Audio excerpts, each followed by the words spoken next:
शिव को ना तुम्हारे वस्त्र से मतलब है, शिव को ना तुम्हारे श्रृंगार से मतलब है, शिव को ना तुम्हारे आभूषण से मतलब है, शिव को ना तुम्हारी जमीन से मतलब है, शिव को ना तुम्हारे आभूषणों से मतलब है, ना तुम्हारी जायदाद से मतलब है। तुम कौन सी भाषा बोल रहे हो? शंकर को तुम्हारी भाषा से भी कोई मतलब नहीं है, ना तुम्हारे वस्त्र से ना तुम्हारी भाषा से। शंकर कभी तुम्हारी भाषा और वस्त्र से प्रकट नहीं होता। शंकर केवल तुम्हारे भाव से, तुम्हारे सच्चे हृदय से शिव प्रकट होना जानते हैं। केवल तुम्हारा निर्मल मन सो मोहि पावा। अब हम बोलेंगे कि भजन कैसे कर, उसका प्रश्न था भगवान का भजन कैसे करें। फिर भी हमने कहा एक बार कबीरा का एक संवाद अपनी जिंदगी में जरूर उतारना। दो बहन चक्की पर बैठकर गेहूं पीस रही थी, आटा बना रही थी। एक पीसती जाए, उसमें से गेहूं का दाना उठा के मुंह में डालती जाए। नासिक की भी कई जीजियों की आदत है, ऐसा नहीं है? दाना लिया मुंह में डाला। दूसरी भी पीसती जाए, मुंह में दाना नहीं डाल रही, फिर उसने लिया मुंह में डाल लिया, फिर पीसती जाए। दूसरी बहन ने देखा आधे घंटा हो गया, 1 घंटा हो गया, ये गेहूं का दाना उठाती है मुंह में डाल लेती है, फिर दाना उठाती फिर मुंह में डाल लेती है, ये कोई अच्छी बात है? बहन ने बहन से कहा तेरे में बुद्धि नहीं है, अकल नहीं है, मूर्ख है तू, बिल्कुल चतुराई नहीं तेरे में, क्या कर रही है ये? दाना उठाया मुंह में डाल लिया, फिर दाना उठाया मुंह में डाल लिया, और मुझे देख एक दाना मुंह में नहीं डाला, चक्की चलाती जा रही, चलाती जा रही, चलाती जा रही, और वो दाना डालती जा रही, चलाती जा रही, डालती जा रही, चलाती जा रही। दाना खत्म हो गया, आटे की बोरी दोनों ने उठाई, लेके जा रही थी। रास्ते में बहुत सारा कीचड़ था, पानी पड़ा था, खड्डा था, कीचड़ में दोनों का पांव फिसला, आटे की बोरी का आटा पूरा कीचड़ में डूब गया। सबसे ज्यादा दुख किसको हुआ? सबसे ज्यादा दुख किसको हुआ? जिसने एक दाना भी मुंह में नहीं डाला था, बेचारी लगी रही, लगी रही, लगी रही, और उसको दुख नहीं हुआ, उसको लगा कि गिर गया तो कोई बात नहीं, अपन तो निपटा लिया, अपन तो निपटा, अपने को क्या टेंशन। हमने उससे कहा कबीरदास जी का ये चरित्र अपनी जिंदगी में उतारना। एक वो होता है जो दिन भर 24 घंटे लगा रहता है और कभी भगवान का भजन नहीं कर पाता, और एक वो होती है काम करती जा रही है, दाना चकती जा रही है, काम करती जा रही है और शिव महापुराण सुनती जा रही है। बाद में आटा कीचड़ में चले जाता है, किसी काम का नहीं रहता।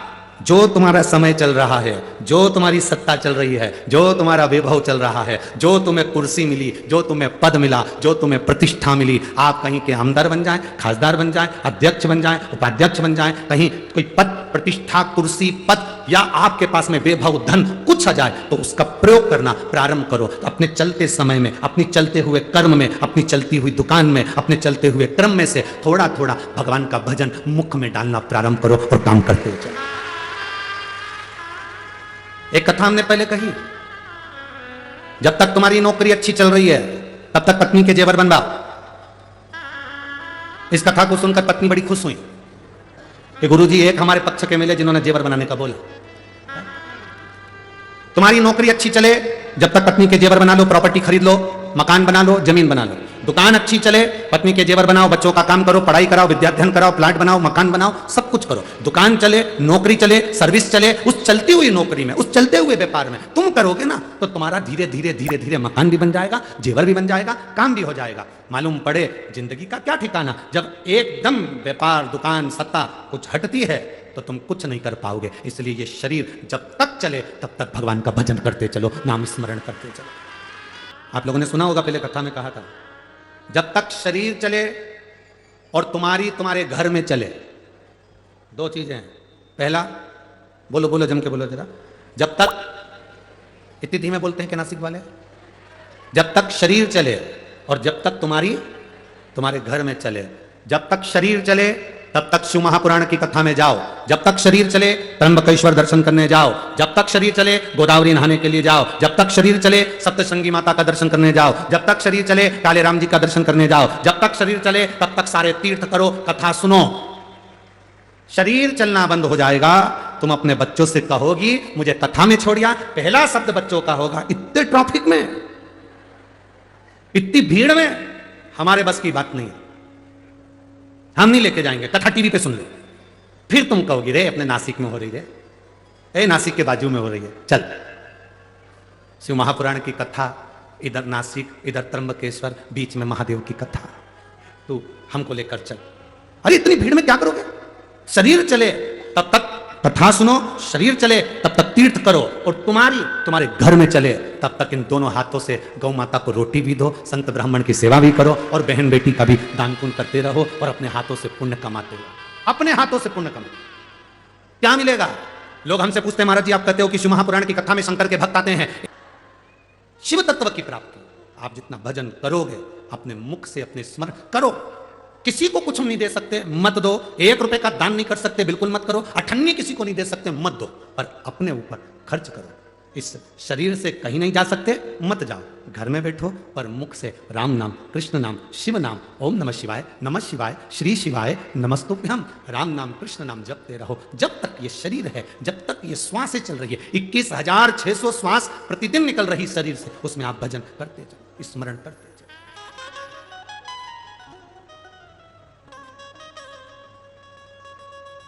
जितना भजन कर सकते हो उतना करो।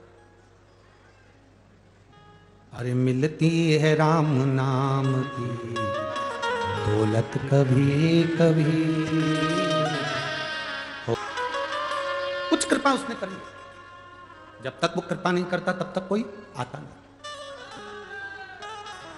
गौतम बाबा विराजमान, जब गौतम ऋषि की धर्मपत्नी माहिल्या अपनी भक्ति में तल्लीन रहती, भजन में तल्लीन रहती, एक पुरुष में ईर्ष्या कम होती है। पुरुष से कम ईर्ष्या रखता है। पर जो नारी कभी सत्संग नहीं करी होती है, जो नारी कभी भगवान का भजन नहीं करी होती है, जो नारी कभी किसी सदगुरु की शरणागति में बैठकर सत्संग नहीं करी होती है, जिस नारी ने कभी मंत्र का स्मरण नहीं जाना होता है, भले वो कितने भी विद्वान की पत्नी क्यों ना हो, कितने विद्वान की पत्नी क्यों ना, उसके अंदर ईर्ष्या भरा जाती है। वो कितने विद्वान की पत्नी क्यों ना। ये गोदावरी मैया के प्रागट्य की जो कथा है, गौतम बाबा की धर्मपत्नी भगवान की भक्ति में रमने वाली, भजन करने वाली, कीर्तन करने वाली, स्मरण करने वाली, किसी के दिखावे में नहीं पड़ती थी, दिन रात भगवान की भक्ति में डूबती थी। उन्हीं बाबा के आश्रम के नजदीक में बहुत सारे ब्राह्मण रहते थे, उन ब्राह्मणों की धर्मपत्नियां भी वहां रहती थी। ब्राह्मणों के मन में धर्म देखकर अहिल्या को या गौतम ऋषि को देखकर कोई ईर्ष्या नहीं थी, कोई ईर्ष्या नहीं। बहुत विद्वान भी अगर कोई है और उनकी धर्म पत्नी अगर है, अगर वो धर्म पत्नी सत्संग नहीं करती, कीर्तन नहीं करती, भगवान की भक्ति में नहीं डूबती, किसी गुरु की शरणागति में बैठकर सत्संग उसने नहीं करा होता, तो विद्वान से विद्वान अगर व्यक्ति भी कोई है तो उसकी पत्नी को किसी ना किसी से ईर्ष्या का भाव उत्पन्न हो ही जाता है, ईर्ष्या उत्पन्न होती है। शिव महापुराण की कथा सुनने के लिए जितने भक्त यहां पहुंचते हैं, शंकर भगवान की कथा सुनने के लिए जितने जितने भक्त कथा के पंडाल में पहुंचते हैं, टीवी पर कथा देखते हैं, मोबाइल पर कथा श्रवण करते हैं, जितने भक्त यहां कथा सुनने के लिए पहुंचते हैं, इनके मन में कभी ईर्ष्या नहीं रहती। उसका कारण केवल एक होता है, हमें कथा सुनने जाना है, कौन आगे बैठा हमें उससे मतलब नहीं, कौन पीछे बैठा हमें उससे कोई मतलब नहीं। तथा शंकर भगवान की शिव महापुराण का जो श्रोता होता है, उसके हृदय में ईर्ष्या नहीं होती। वो अपने साथ बैग के अंदर एक पन्नी लेकर चलता है, एक बिछाने की दरी लेकर चलता है, एक छाता लेकर चलता है, 2 पानी की बोलो बोलो जम के बोलो बॉटल लेकर चलता है। उसको मालूम है कथा का पंडाल सुबह 10 बजे, 11 बजे, 12 बजे तक पूरा फुल हो जाएगा, मुझे बैठने की जगह नहीं मिल सकती क्योंकि मैं लेट जा रही हूं। उसने अपने झोले के अंदर एक दरी रख ली, उसने अपने झोले के अंदर 2 पानी की बोतल रख ली, उसने अपने दरी के उसके झोले के अंदर एक छाता रख लिया। उसको मालूम है कि मैं कहीं पर भी बैठ जाऊंगी और मुझे ये शिव महापुराण की कथा जहां सुनने को मिलेगी। सियोर वाला महाराज कहता है, एकांतेश्वर महादेव जब कृपा करता है तो खूब करता है। अगर मुझे पंडाल में जगह नहीं मिली तो मैं कहीं एकांत में बैठकर महादेव की कथा का रसपान ग्रहण कर लूंगी, उसमें भी मुझे सुख का अनुभव हो जाएगा, उसमें भी मुझे आनंद। पर गौतम बाबा की धर्म पत्नी माता अहिल्या, सुबह उठना, बुआरी लगाना, रंगोली डाल देना, जल छोड़ देना, पूरे आनंद के साथ गौतम ऋषि जिस शिव भक्ति में लगे रहते थे, अहिल्या माता उनकी शंकर के पार्थिव शिवलिंग का निर्माण करने के लिए मट्टी को तैयार करती थी। इस पंचवटी भूमि का सबसे बड़ा प्रमाण है, इस नासिक की धरा, गोदावरी की तट का सबसे बड़ा प्रमाण 2 है। यहाँ गौतम ऋषि की धर्म पत्नी माता अहिल्या भी मिट्टी तैयार करती थीं जिससे पार्थिव शिवलिंग का निर्माण होता था। और इस गोदावरी के तट पर, इस त्र्यंबक बाबा के तट पर इस पंचवटी की पवित्र भूमि पर एक यमराज की धर्म पत्नी,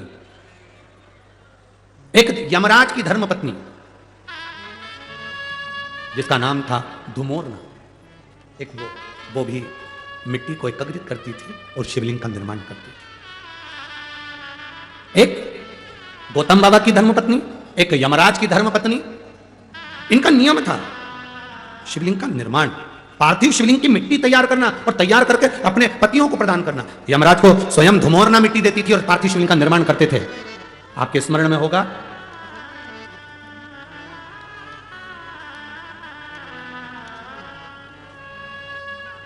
एक बार यमराज ने स्वयं ब्रह्मा जी से एक प्रश्न किया था, स्मरण करिएगा। गर्ग संहिता, कूर्म पुराण और ब्रह्म विवर्त पुराण का यह संवाद बड़ा सुंदर है। आज देव दीपावली के इस पवित्र कथा का लाभ अपन ले रहे हैं, अपने भीतर उतारिएगा। यमराज, धर्मराज स्वयं यमराज ब्रह्मा जी के पास में गए और यमराज ब्रह्मदेव के पास में जाकर ब्रह्मा जी के सम्मुख में खड़े हो गए। अब ब्रह्मा जी के सारे मुख नेत्र बंद थे, स्मरण नहीं आया ब्रह्मा जी को। माता वीणा वादनी ने आवाज लगाकर अपने स्वर में अपनी वीणा से कहा, ब्रह्मदेव, दरवाजे पर यमराज आए हैं। ब्रह्मा जी ने अपने नेत्र खोले और ब्रह्मा जी ने जो नेत्र खोले तो सामने क्या देखते हैं कि यमराज खड़ा हुआ है।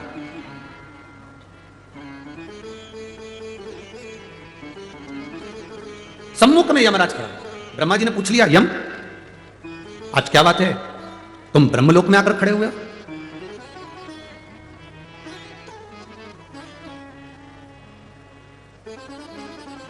यमराज ने कहा, ब्रह्मा जी, मैं संसार के पापी जीवों को नरक का भोग भुगताता हूं।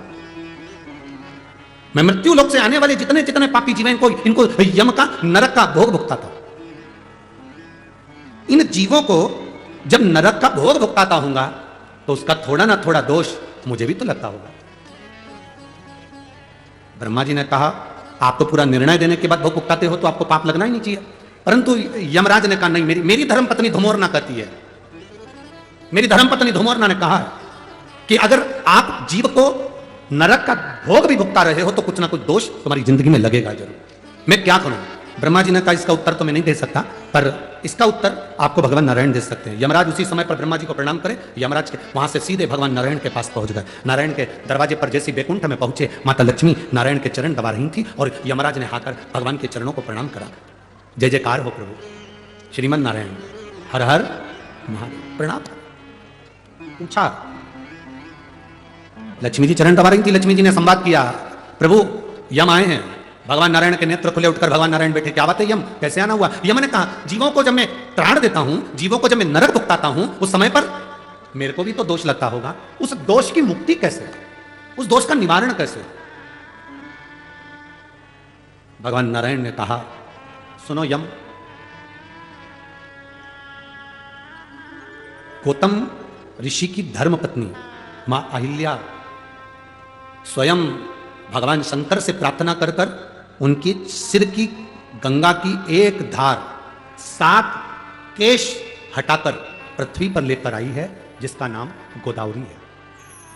अगर यम भूल से भी एक बार उस भूमि पर स्वयं रामचरण रखेंगे, वो गोदावरी का तट सरल नहीं होगा। जहां पर स्वयं रामचरण रखेंगे, वो गोदावरी का तट सरल नहीं है, जहां स्वयं शंकर भगवान को भी उनका गुरु मिल जाएगा। वो भूमि साधारण नहीं है, गोदावरी का तट। तुम एक काम करो यमराज, मृत्यु लोक में जाओ, गोदावरी के तट पर जिस पंचवटी में भगवान राम प्रवेश करेंगे, उस पंचवटी भूमि पर वन क्षेत्र में, जंगल क्षेत्र के अंतर्गत गोदावरी के एकांत स्थान में बैठकर तुम शिवलिंग का निर्माण कर कर उसका पूजन करो। तुम्हारी जिंदगी में अगर कोई जीव का दोष भी होगा तो वो समाप्त हो जाएगा। कैसा भी दोष हो समाप्त हो जाएगा। आज आप लोगों से ज्यादा हमारी किस्मत बहुत धनी हुई है, हमारी किस्मत आज धन भागी हुई है कि इस पवित्र भूमि पर धुमोरना यमराज की पत्नी शिवलिंग बनाती थी, यमराज पूजन करते थे और यमराज के ऊपर का दोष भी समाप्त हो जाता था। आज वो पवित्र भूमि पर शिव पुराण गाने का सौभाग्य मिला। तूने नंदी बाबा, शंकर भगवान पर ब्रह्मा जी की हत्या का दोष लगा था और नंदी तू बछड़े का रूप लाकर शंकर भगवान को इस गोदावरी पर लाकर छोड़ दिया था और ब्रह्म हत्या से मुक्त करा दिया था। इस नंदी ने बछड़े का रूप रखकर ब्रह्म हत्या से भगवान शिव को मुक्त करा दिया था। आज विचार करो, तो नंदी बस एकांत में बैठा हुआ शिव महापुराण की ओर देखकर आपको और हमको भी यही ज्ञान दे रहा है कि तुम सबको ना जाने कितने पाप से मुक्त कर दूंगा 5 दिन की कथा में। कितने और जितने लोग आस्था चैनल पर सुन रहे हैं, जितने फेसबुक यूट्यूब पर कथा सुन रहे हैं, आप अपने हृदय में चित्र रमाकर देव दीपावली शिव महापुराण की कथा को सुन रहे हो। देव दिवाली जो प्रारंभ हुई थी वो त्रिपुरासुर के वध के बाद देवताओं ने इस दिवाली को मनाया था। उस कथा का रसतत्व ग्रहण करने का तुम्हें और हमको सौभाग्य मिला है। किसी ने एक बार प्रश्न किया था कि हम शंकर जी के मंदिर जाते हैं और हमसे कोई गलती हो जाती है तो शंकर जी क्या क्रोध करते हैं? शंकर जी क्या क्रोध करेंगे? शिव महापुराण की कथा कहती है शंकर जी का नाम है भोला। क्या नाम है? भोला। शिव जी का नाम है भोला, इसलिए कहते हैं भोले बाबा। भोले बाबा का मतलब एकदम भोला। भूतों को भोजन करना आता है क्या? जम के बोलो जरा, अरे जम के बोलो। भूतों को भोजन करना आता है? भूत प्रेत को 5 स्टार होटल में जाना आता है? 5 स्टार होटल में वही जाएगा जिसमें थोड़ा विवेक होगा, अच्छा होगा, तो खाने का तरीका होगा तो कहीं चलेगा। अच्छी जगह पार्टी में चले गए, अच्छे से बैठकर खाया, प्लेट में भोजन लिया, धीरे धीरे खाया। और कोई व्यक्ति ऐसा होता है जिसको तरीका ही नहीं मालूम, उसको छोड़ दिया जाता है, पटक दिया जाता है।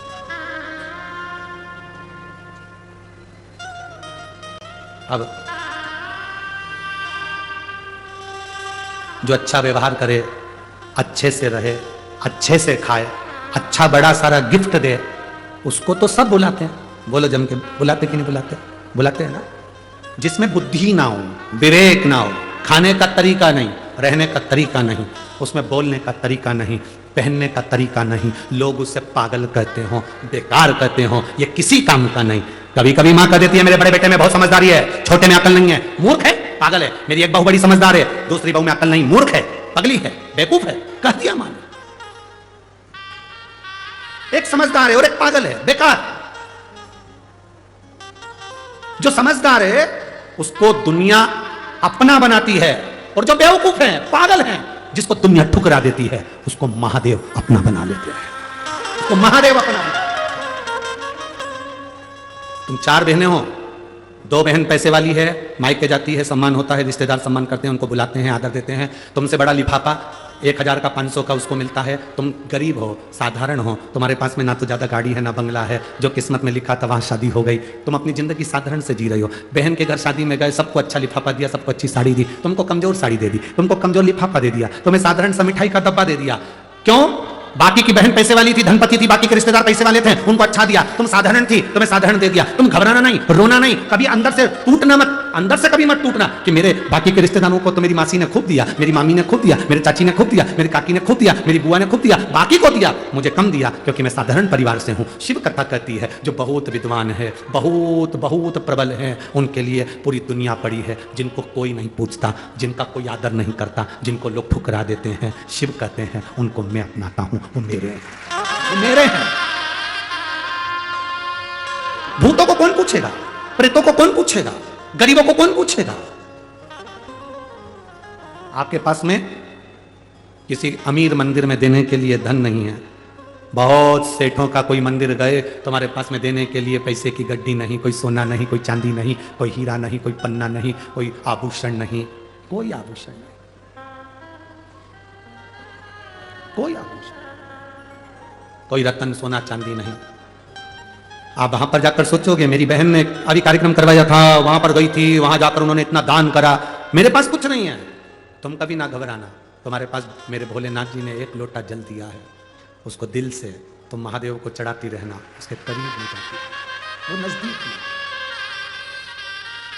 मेरे भोले तेरा सहारा है, मेरे भोले तेरा सहारा है, मेरी नैया का तू किनारा है, मेरी नैया का तू किनारा है। नमस्तोभ्यं भोला सब दुख काटो भारा, ओ भोला सब दुख काटो भारा।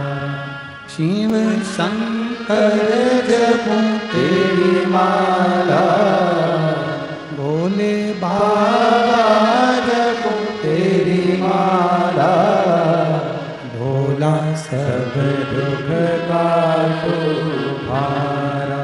ओ भोला सब दुख काटो भारा।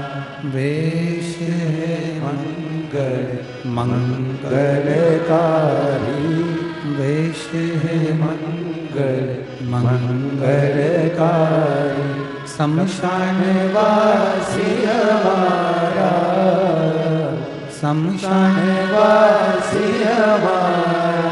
ओ भोला सब दुख काटो भारा। ओ भोला सब दुख काटो भारा। भगवान शिव की कथा कर, औगरदानी का संवाद कर रहा, ईर्षा दूर रहे। गौतम बाबा की धर्मपत्नी माता अहिल्या से जो ब्राह्मण नजदीक में निवास कर रहे थे, उनकी जो धर्मपत्नी थी, उन्होंने ईर्षा रखी। ईर्षा से कभी परमात्मा नहीं मिल सकता, ईर्षा से कभी भगवान नहीं मिले। हम कई बार माताओं से कहते हैं, आपकी एक अवस्था होती चली जाती है, आप एक अवस्था के अनुकूल ढलते चले जाते हैं। जब अवस्था के अनुकूल आप ढलते चले जाएं तो धीरे धीरे ये प्रयास करा करो कि परिवार, घर गृहस्थी, थोड़ा सा परिवार में रहो, हम मना नहीं करें, घर में रहो, हमारा कभी मना नहीं है, बहुत अच्छे से रहो। पर जैसे जैसे आपकी अवस्था बढ़ती चली जाए, घर के काम में, परिवार के कुछ कार्य जो महिलाएं करती हैं, माताएं करती हैं, बहुएं करती हैं, उसमें टोकना थोड़ा कम कर दो। उससे क्या होगा, आपकी जिंदगी सार्थक हो। हमें दूसरे से मतलब नहीं, आपके जीवन से मतलब है, आपका जीवन सार्थक हो जाए। थोड़ा भी अगर अपनी जिंदगी में हम उतारेंगे तो उसका सुख मिलेगा। ब्राह्मणों की पत्नी ने ब्राह्मणों से कह दिया, वो अहिल्या मट्टी तैयार करती है, शिवलिंग बनवाती है अपने पति से, और पति उस शिवलिंग का पूजन करते हैं। इतनी भक्ति में डूबी रहती है कि लोग आते हैं, उसके चरण छू कर जाते हैं, उसको प्रणाम कर कर जाते हैं।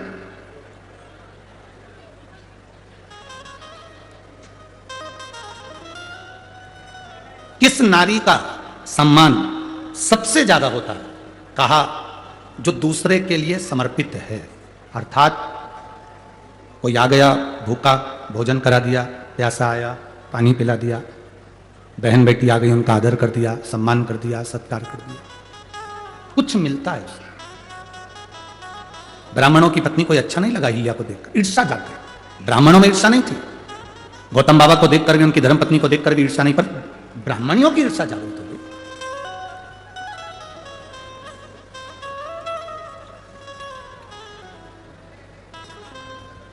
अब जब ईर्षा जागृत हो गई, तब ब्राह्मणियों ने अपने अपने पतियों से कहा, सुनो, ये गौतम ऋषि की पत्नी और गौतम ऋषि हमारी भूमि पर नहीं रहना चाहिए, इनको धक्के मारकर निकाल दो, ऐसा कुछ करो कि इनका पद, प्रतिष्ठा, इज्जत, सम्मान सब घट जाए।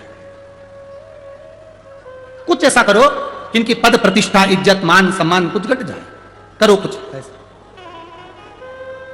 अब क्या करा जाए ऐसा कि पद, प्रतिष्ठा, इज्जत, सम्मान चले जाए? तो ब्राह्मणों ने भगवान श्री गणेश जी महाराज का आवाहन किया। गणेश जी महाराज का आवाहन कर गणेश जी की स्मरण पूजन करी। स्मरण पूजन कर गणेश जी महाराज प्रकट हो गए। गणेश जी ने कहा, मांगो ब्राह्मणों, तुम्हें क्या चाहिए? ब्राह्मणों ने कहा, बस एक काम कर दो कि ये गौतम बाबा के ऊपर गौ हत्या का दोष लग जाए, ऐसा कुछ कर दो। गणेश जी ने पूछा कि ये बताओ कि गौतम ऋषि ने तुम्हारा बिगाड़ा क्या? गौतम ऋषि ने क्या कह दिया? गौतम ऋषि ने शब्द कह दिया, गौतम ऋषि ने गाली दे दी, गौतम ऋषि ने अपशब्द कह दिया, या माँ अहिल्या ने कोई अपशब्द कह दिया, या ताना दे दिया हो, या अपशब्द कह दिया हो, या टेढ़ी बात कह दिया हो, तो बात दूसरी। ना तो गौतम ऋषि कुछ बोले हैं, ना माँ अहिल्या कुछ बोली हैं, फिर क्यों ये गौतम ऋषि पर अपशब्द कहना? केवल ब्राह्मण कि धर्म पत्नियों का यह विचार नहीं था। आज के समय में कई लोग ऐसे भी हैं जो किसी को पहचानते नहीं, मोबाइल पर किसी ने बस एक कमेंट्स कर दिया कि यह बेकार है, और लोगों ना जाने ना पहचाने अंदर इतनी ईर्ष्या भरी रहती है कि उसमें लोग बेकार बेकार गालियां, अपशब्द, ताने, आड़ा टेढ़ा कहना प्रारंभ कर देते हैं। शिव महापुराण की कथा कहती है, जब तक आप किसी से मिले ना, जब तक आप किसी को देखें ना, जब तक आप उससे बात ना करें, जब आप एक बार भी मिले नहीं, देखा नहीं, ना जान ना पहचान, ना कभी कोई संबंध, ना कोई विचार, ना कभी भोजन, ना कभी पानी, कभी मिले ही नहीं, और उसने कह दिया कि बेकार, और आपने बेकार कहना चालू कर दिया, इसको श्रेष्ठता नहीं कहते। शिव महापुराण की कथा कहती है, हां, अगर कोई कह दे कि शंकर भगवान पर एक लोटा जल चढ़ाने का फल मिलता है तो चढ़ाओ, कोई कह दे राम नाम लेने का फल मिलता है तो बोलो। इस कामना से दिल लगाकर इस कार्तिक महीने में सुन ले बाबा, वो दे। शिव क्या है, क्या देता है, क्या करता है, हमको भी नहीं मालूम पड़ता। वो तो आप लोगों के थोड़े बहुत पत्र पढ़ लेते हैं, थोड़े पत्र यहां रखे हैं, नहीं स्मरण में आता उसको। किस बात की ईर्ष्या अपनी जिंदगी में रखना, किस बात की ईर्ष्या, और उस ईर्ष्या से कारण क्या? अपना ईर्ष्या से भला नहीं हो सकता, ईर्ष्या से अपना भला नहीं हो सकता, ईर्ष्या से अपना बुरा ही होगा। ईर्ष्या से कभी अपना भला नहीं हो सकता कि अपना भला हो, ईर्ष्या से हमेशा बुरा ही होता। तो शिव महापुराण की कथा कहती है, गणेश जी महाराज ने समझाया, गणेश जी महाराज ने कहा ये ठीक नहीं है, आप ईर्ष्या ना करिए, और ये ईर्ष्या श्रेष्ठता नहीं देगी आप। क्यों किसी गौतम बाबा पर, क्यों अहिल्या माता पर, किस लिए, क्यों दोष लगाना, किस लिए दोष लगाना? छोड़ो इस बात को। गणेश जी की बात नहीं मानी, आखिरी में ब्राह्मण पत्नी आज जिद पर अड़ गई, और ब्राह्मण पत्नियों ने कहा नहीं गणेश जी महाराज, आपको तो वर देना ही पड़ेगा, चाहे कुछ भी हो जाए, इस गौतम ऋषि पर गौ हत्या का दोष तो आपको लगाना ही पड़ेगा, गौतम ऋषि पर गौ हत्या का दोष तो आपको लगाना पड़ेगा, जरूरी। और ये गौतम ऋषि पर गौ हत्या का दोष लगे, तब गौतम ऋषि को धक्के मारकर जब निकाला जाए, तब उसमें प्रसन्नता, तब उसमें प्रसन्नता। देखो, देवता जब देते हैं तो पल्ला, जम के बोलो, जम के जरा, देवता जब देते हैं तो पल्ला झाड़ कर देते हैं, और महादेव जब देते हैं तो छप्पर आड़ के देते हैं। उसकी देने की रीति है, उसकी देने की रीत है।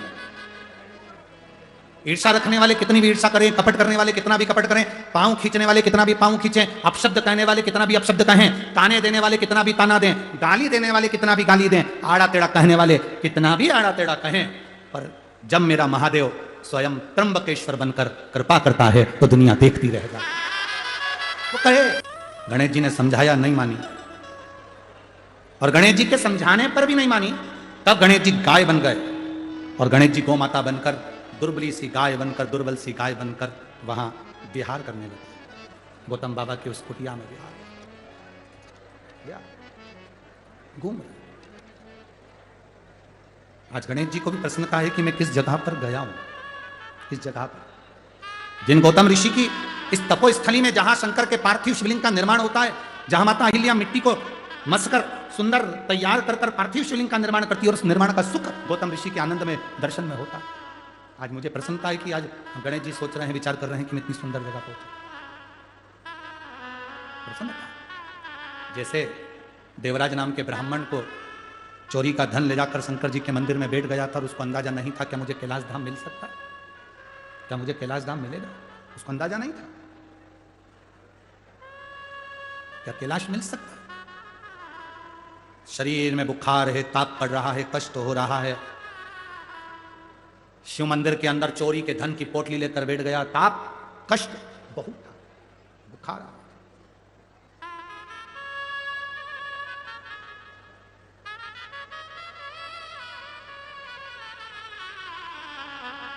अब इतना शरीर में कष्ट, और महादेव महादेव महादेव हर हर महादेव।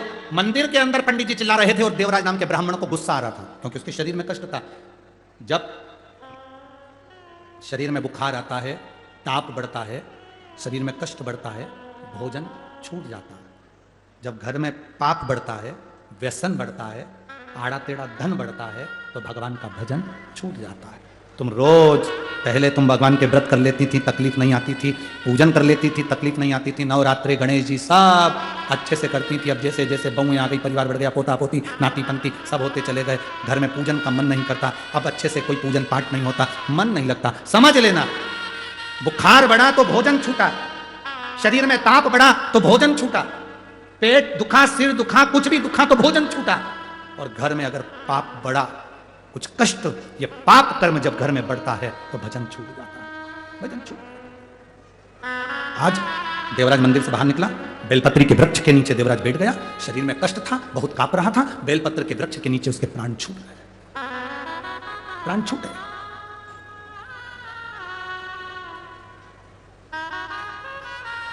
किसी ने पूछा धूलिया में, गुरुजी लक्ष्मी नारायण जी को, ब्रह्मा ब्रह्माणी को, इंद्र इंद्राणी को, कुबेर को, वैभव को, सत्ता को, धन को अगर प्राप्त करना है तो ऐसी कौन सी जगह है जहां बैठकर हम भगवान को, उस लक्ष्मी को, सुख को प्राप्त कर सकते हैं? शिव महापुराण की कथा कहती है सारे तीर्थों में जाकर स्नान नहीं कर सकते, सारे तीर्थों में जाकर दर्शन नहीं कर सकते, 12 ज्योतिर्लिंग में जाकर जल नहीं चढ़ा सकते, तो बेलपत्री के वृक्ष के नीचे बैठकर अगर पंचाक्षर षडाक्षर या श्री शिवाय नमस्तुभ्यम का जाप भी कर लोगे, सारे तीर्थ का फल प्राप्त हो जाता है। एक बेलपत्र का वृक्ष कौटि कौटि पुण्य का भागी, बहुत सुख देने वाला होता है, जिसके नीचे लक्ष्मी भी है, कुबेर भी है, ब्रह्मा भी है, ब्रह्माणी भी है, इंद्र भी है, इंद्राणी भी है, नारायण भी है, शिव भी है, पार्वती भी है, 64 योगिनियां, 33 कोटि देवता सब बेलपत्री के वृक्ष के नीचे विराजमान होते हैं। एक बेलपत्र का वृक्ष।